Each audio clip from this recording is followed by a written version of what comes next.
Jaga kesehatan selalu ya. Oke, next back to topic. Dalam beberapa menit ke depan, kalian akan bersama saya untuk menyimak hasil tugas video saya. Sebelumnya, perkenalkan nama saya Rizky Nurhidayati dengan NIM 1915 1060 1080. Saya mahasiswa dari program studi agribisnis Fakultas Pertanian Universitas Jember. Cukup sekian perkenalan dari saya. Selamat menonton.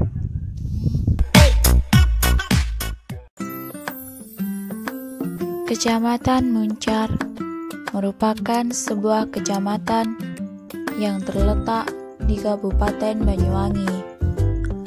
Kecamatan ini merupakan bagian dari Pulau Jawa yang berada pada ujung timur pulau.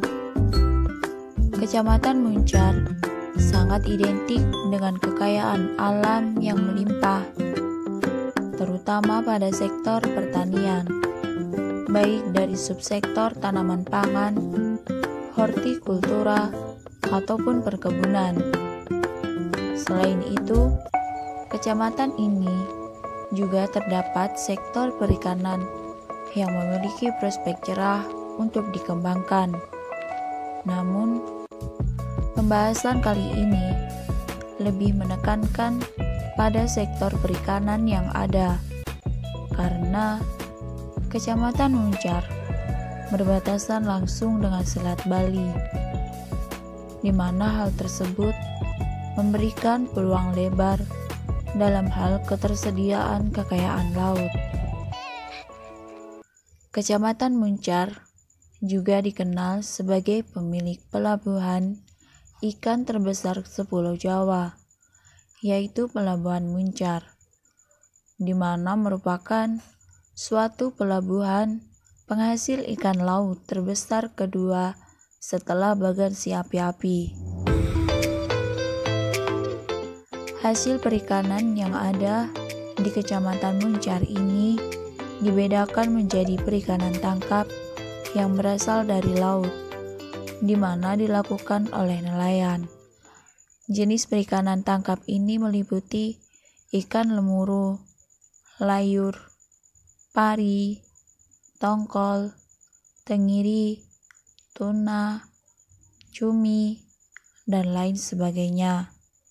Kedua, dibedakan menjadi perikanan budidaya yang dilakukan oleh petambak. Jenis perikanan budidaya ini meliputi udang, lobster, mujair, lele, kepiting, rajungan, dan lain sebagainya. Adanya kekayaan alam dari sektor perikanan tersebut dapat memberikan peluang untuk masyarakat dalam meningkatkan taraf hidupnya. Masyarakat dapat menciptakan suatu usaha dengan memanfaatkan sektor perikanan yang ada untuk memberikan lapangan kerja bagi masyarakat lain, sehingga dapat meminimalisir adanya pengangguran. Salah satu usaha yang dilakukan oleh masyarakat setempat yaitu pengolahan ikan asin. Adanya bahan baku dari sektor perikanan yang melimpah menjadikan usaha tersebut cukup mudah untuk dikembangkan. Tahapan demi tahapan harus dilakukan untuk dapat menghasilkan produk tersebut yang nantinya dapat memberikan keuntungan. Tahapan dalam pengolahan ikan asin ini tidaklah membutuhkan waktu yang lama dan cara yang cenderung mudah dilakukan. Tahap pertama dalam mengolah ikan asin adalah memilih ikan segar sebagai bahan baku utama. Ikan segar ini didapatkan dari hasil tangkapan nelayan yang berasal dari laut secara langsung. Pemasokan bahan baku ini dilakukan ketika pagi hari, di mana para nelayan baru sampai dari berlayar.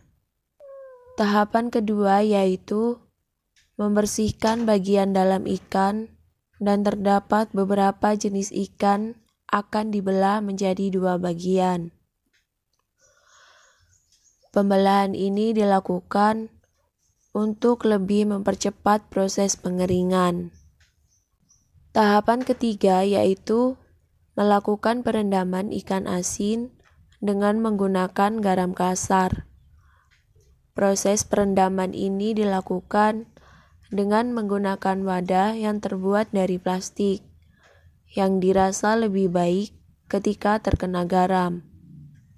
Untuk lama perendaman tersebut sangat bergantung pada ukuran ikan yang digunakan.